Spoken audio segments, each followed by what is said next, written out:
What you and I have may never be simple.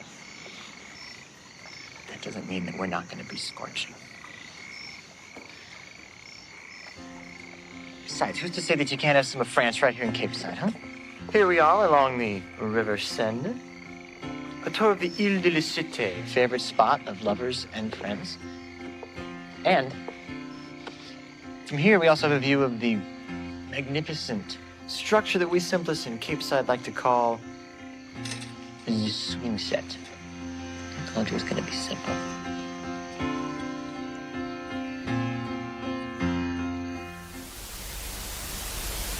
We got the rest of our lives to be mediocre, but we have the opportunity to play like gods for the next half of football.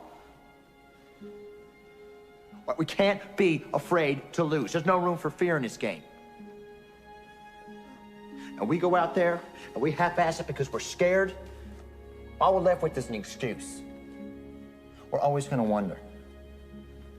But we go out there and we give it absolutely everything.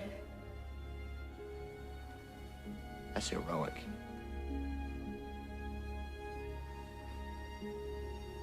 Let's be heroes. It's been the wildest, hardest journey I've ever had in this lifetime. It's required more patience, more discipline, more strength than I knew I had, quite frankly. But there's also been a lot of beauty in it. The 48-year-old actor, husband, and father says the scariest part was the possibility of not watching his 6 children grow up. He says he is living a more present life and using his story to save others. I got a colonoscopy because there were a couple of things happening, but nothing that made me rush to the doctor. When you hear the phrase early detection saves lives, what does that mean to you, your lived experience now? I've seen firsthand how it can save lives. I've had people I know get screened, get it taken care of, and move on with their life and not have to go through the journey that I've been on. A journey that has changed his life, and one the actor, father, and husband hopes changes someone else's before it's too late.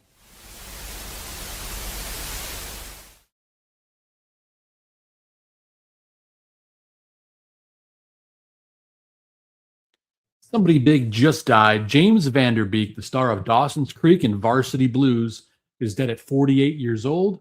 My friend Mike North is here to help eulogize him. Mike, how you doing, my friend? I'm not doing too good. We don't have our tweet up from the bar room yet. So we have yours up, and we have a different one from Eldo that came up. So I want to make sure everybody gets the show because you worked hard on it. Yeah, and no, I got it. I got it showing for me that it's up from the bar for room. you on yours, but it doesn't have the bar room tweet that we usually put out. It's not here. So I don't know why. Let's see if I got it. It's supposed to automatically do it. Yeah, it didn't do it. It says, let's play, which, by the way, this is good. Eldo Gandia fans, would you consider exchanging the following NFL draft picks? We do have yours, so I guess we'll just go by you today.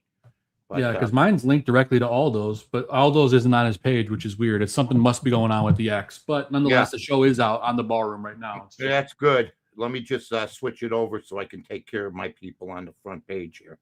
There it is under Joe Mandel today.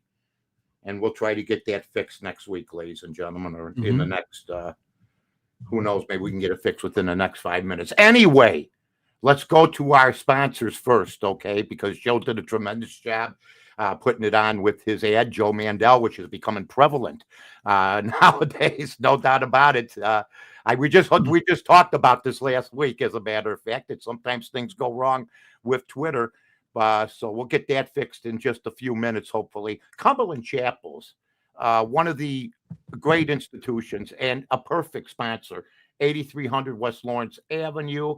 The Lupos, family-owned and operated. The Martinos, family-owned and operated. Good partners with dignity and everything else. You just take care of your people. People don't plan. These are testimonials. This is what this is all about. And, you just you got to plan ahead. I think most of these people had plots and everything else, but sometimes there's unexpected deaths. And that's why you need somebody you can depend on. Their fees are reasonable. They don't take advantage. 8300 West Lawrence Avenue, Norridge, Illinois, 708-456. I just lost the number. 456. Easy on the trigger. 8300. CumberlandChapels.com. And then we go to Pennyville Station. And I can't see the commercial, but I know it by heart, ladies and gentlemen. 112 South Main Street in Park Ridge. They got everything from happy hour from 2 to 5. We have great food. Tino Antonacci is there during the day. Former owner of Basta Pasta. His son, Tony Antonacci, they put together, he's the proprietor and the owner. They put together just a great display. And they service, whether it's after a funeral, whether it's a rehearsal dinner for a wedding, you have happy hour from 2 to 5. The whole ball of wax is there for you. You saw it. You can't believe it. And right now, you know what? They could use everybody in the restaurant business. I was in it for 16 years. Everybody can use the business right now. It has been one of the worst winters of all time. So make sure you all go out and in the businesses, even in your own area, supply them, because you know what? When it's cold, it's hard for people to go out. And that's the beauty of having great restaurants in your area. Now, let's talk about James Vanderbeek, Joe. So sad. I watched him on Varsity Blues. Okay. Such a good movie, man. I watched it last night. Right. And I know that's great. That's great work by you. And I what I did was I watched Varsity Blues many years ago, never saw it again. And every time I scroll by it, I'll just take a little piece of it, because it was such a terrific movie. John Voight's in it, one of my favorite actors, and stuff like that. And the whole thing is just a wonderful display of high school football and the things that they had to go through. There's some great high school ones. This one sometimes takes a back seat to the other ones. Remember the Titans and all this other stuff, I think. But believe me, it's great. This is how this kid really made his money. And I got to tell you, from what I'm reading, we'll talk about this. His death isn't the big story here, even though he was a young man at 48 years of age. All right.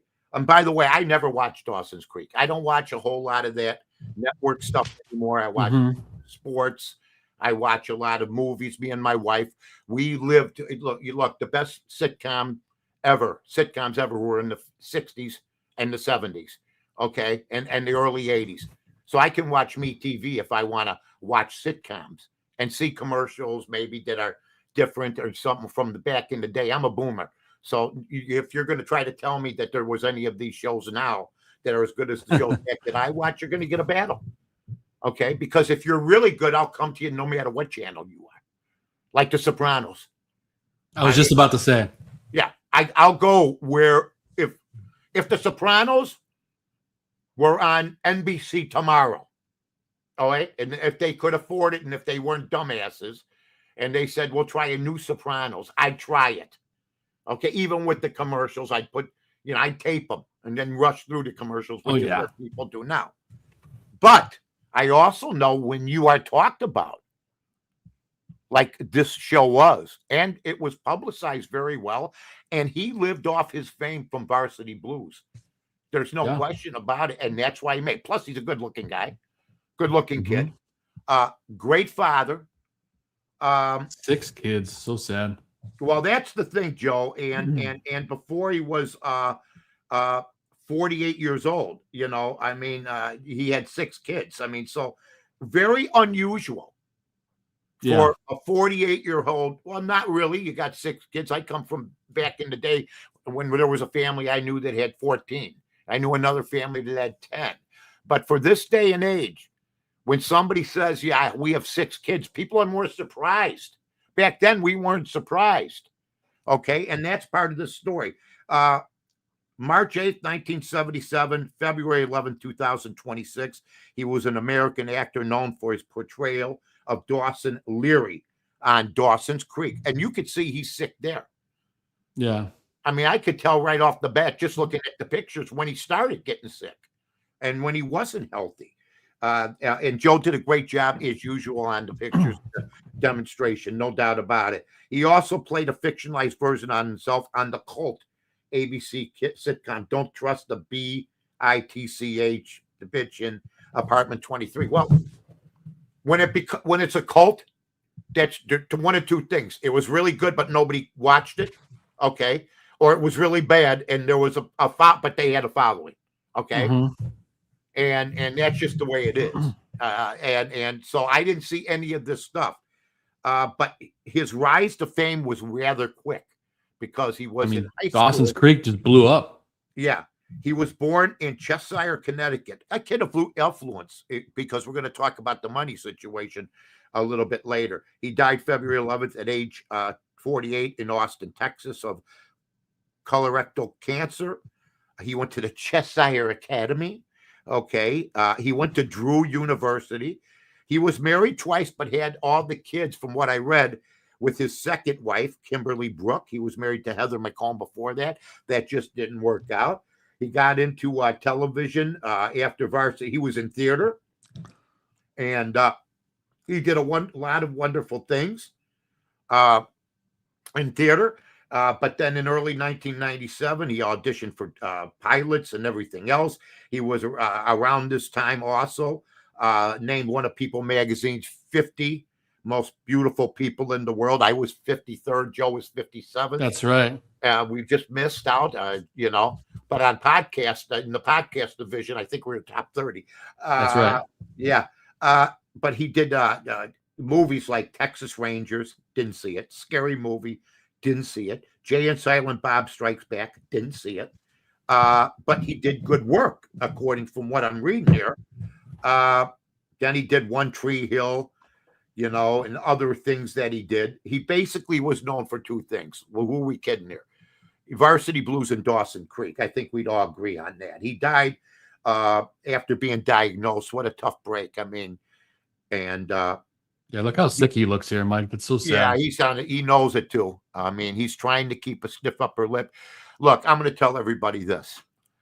You're listening to a guy that's got less time on this earth than a life he's already lived. If you're 48 years old, start realizing it's not going to last forever. No matter how much I say that, even though I've lived it, you can't, the younger people won't grasp onto that. Because when I was 20, 30, 40, 50, I had a drive. I had ambition. I had places I wanted to go. I still got places I want to go. My wife's always told me, enough isn't enough for you. You always want more. You've been a success. You've done everything you wanted to do. You've won awards. You just won a Lifetime Achievement Award, but I want to keep going. That's why I do my ESPN show. That's why I do stuff with the Bar Room, have this beautiful podcast, and have done plenty of stuff on the Bar Room with Aldo and with Joe. This is more a lesson, okay, than anything, because this poor guy had no money left. And I don't know. Use it all on treatment. Yeah, all on treatment. He was worth, I did some investigating, $3.5 million to $4 million after this. So he lived a Hollywood life because he was even sick and he was in an apartment. Okay. His kids weren't with him. His family wasn't with him. Now he got home, but I felt bad that he was alone when he put out that video. If you saw it on social media, it was well read. It was well intentioned. But see, here's what I know. I live every day and say, thank you, God. When you're 48, I never said that. I never said that. You don't even think about it yet. Yeah. I didn't say that. I was making buku bucks. I was trying to get to the top and stay in there. I was busy, trying to make the marriage work while I was, I said today I had a beef with Sweet Pepper. Somebody said, why didn't you have a Jardiniere? I said, I had to quit Jardiniere. And it was as tough for me as quitting booze. Okay. Because what I love, I want to keep doing. But I quit all this stuff so I could live a longer life. This guy had everything, Christian, 6 kids. And he comes out with something that I would say now, because it takes 2 things, either age or sickness, to make you believe that what you see in this country is that we were all blessed, period. And he knows it. And he finally realized it going through this tough battle. I saw a quote somewhere. And sorry, go ahead. No, go ahead. I was going to say, I saw a quote of his on a news story the other day saying, like, someone asked him about his cancer diagnosis, and he goes, "It's the best thing that ever happened to me." And they're like, "What do you mean?" He goes, "Now I appreciate everything around me. I live in the moment, you know." And I thought that was really profound. Yeah, and it's what I was just telling everybody too, Joe. And you got your kids and everything. You don't go, it smells great today. I'm telling you, because I never did. Now I get up, I notice all the little things. I help my wife with things. We share our lives together. But 30 years ago, you're 40 years ago, you're embarking on a career, and that's where my wife Phoebe invested back in the 90s. I mean, I still got money because of the score money from 92. So when I hear guys blowing money from 8.5, 85 million with Antoine Walker, people that have money up to yin yang and they blew it gambling or what have you. That's why I do the Odds Couple show. This guy here had 6 kids, and he wasn't probably getting paid as much as I thought, but they're also telling everybody, you got a GoFundMe page, but you haven't put your mansion up for sale. So they lived a nice life, but he didn't plan on this.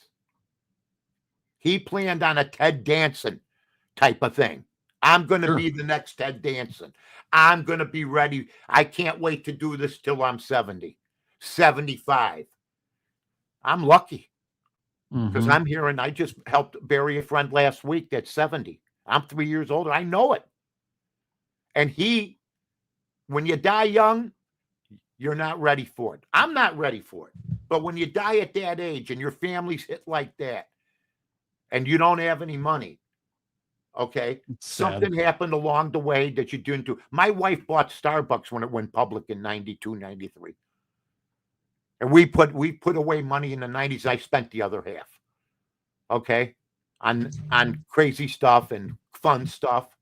But we had a plan. And I'm not bragging. It's just I'm trying to tell everybody that even movie stars are going broke in this country because of, did he have enough insurance? Did he not get this insurance because he thought it would never, that type of thing would never happen to him? Was it too expensive? Was he living in California? I know he died in Austin, Texas. So was he living in California? Well, they'll eat you alive. I don't know. They can't even get permits to rebuild. I think I heard that he bought that mansion for his family in Texas shortly before he died to get his family out of Hollywood or something along those lines. Yeah. That makes sense. But maybe you should have done that earlier, but you have to stay in the business. You can't do business in Texas. I know so what he probably did, he had the apartment for there. That was their plan maybe 10 years ago. They didn't like the way things were going. I mean, they just look at what happened to the Reiners from living there. Yeah, no kidding. Right?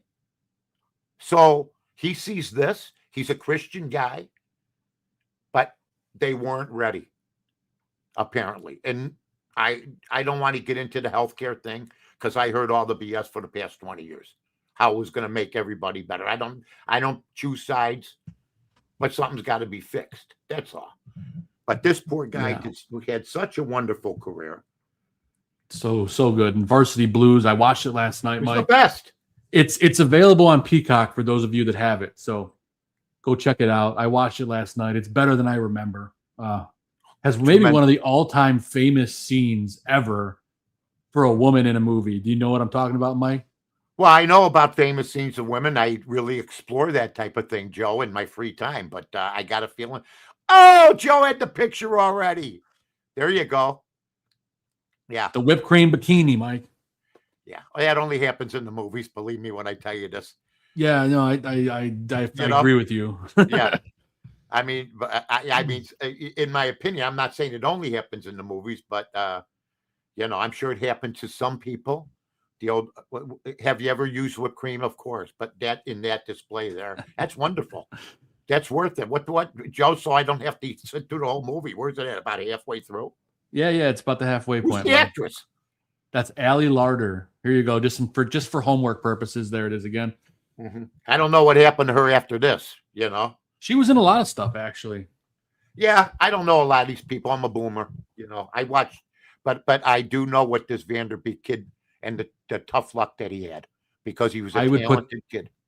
Oh yeah, very talented. You see all of that in Varsity Blues, and I tell you, I agree with what you said earlier, Mike. One of the best football movies ever.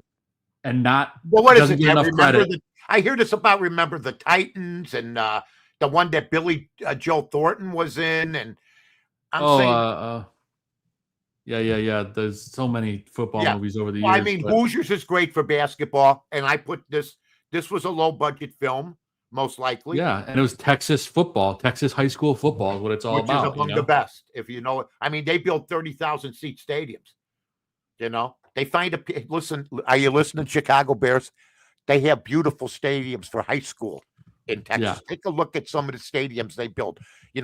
We played at Winnemac Park. Okay, you had bleachers, you had a brick wall, and you thought, hey, this is the big time. They had a scoreboard and the whole thing. Check out Texas football. Period. And the kind of following it has. They might be moving closer to me, Mike, in Portage. That's a pretty good offer for those Bears. Yeah. In between research, the ridiculousness is getting crazy. I heard Cedar Rapids now. Believe me when I tell you this, they're going to stay in Arlington. That's my opinion. Oh, I'm sure. They're just playing a game. I've heard from inside information people, and I've been around here for 34 years. George McCaskey does not want to do it. That's what I'm hearing. And I, for once, may agree with them. If they move from this state, they will end up looking like the Washington Redskins, Commanders, whatever you want, who are moving back to Washington. I keep hearing, well, Kansas City's moving. It's the new fad. The Commanders are moving back to Washington, D.C., like 5 blocks from the White House or something, or a few miles. And the Buffalo Bills just built a new stadium in Buffalo. So don't play this little game. That's all. That's all I'm going to say. You're staying. And we'll be looking forward. It's the most beautiful site you could have. And if you want to go where Joe lives, and who does, I mean, seriously, it's not on my vocation. It's not on my bucket list. I go to see Joe and his family. But, I mean, they have 500,000 people where Joe lives in Lake County. Cook County has 5 million. So it would be so bare it wouldn't to make move where the fewest amount of people are. And I know Joe knows this. They'll put up a casino. I know. They'll put up a casino. They have a big deal. They have casinos. Gary, they got them all over the place. So you will not go there for a casino. You have stores. Who's good? Yeah, BB's going to get in her car and drive to Hammond. Okay. Yeah, it'll be an all-in-one location. Yeah, the boy, Joe. And it's going to be in the right location anyway. James I was sick when they knocked down Arlington Park, man. That place was beautiful. It was beautiful. It was, and it's a shame. But you know what? Build something there. Only you guys would sit on property for 3 years and not do anything with it. Period. End of story. Here, once again, we got off the path because it's a football-themed thing with James Vanderbeek. But Joe and I are big Bear fans. Today, they're 25-1. Apparently, Vegas doesn't believe in them. They're 16th in the odds. But you know what? It was for James Vanderbeek. It was tie-in with Varsity Blues, Dawson's Creek. Wonderful, wonderful career, but cut short. And we want to thank Cumberland Chapels and, of course, Pennyville Station. And we'll see you guys all, hopefully not for a while. But, hey, this is our business. We'll let you know when something happens. Take care.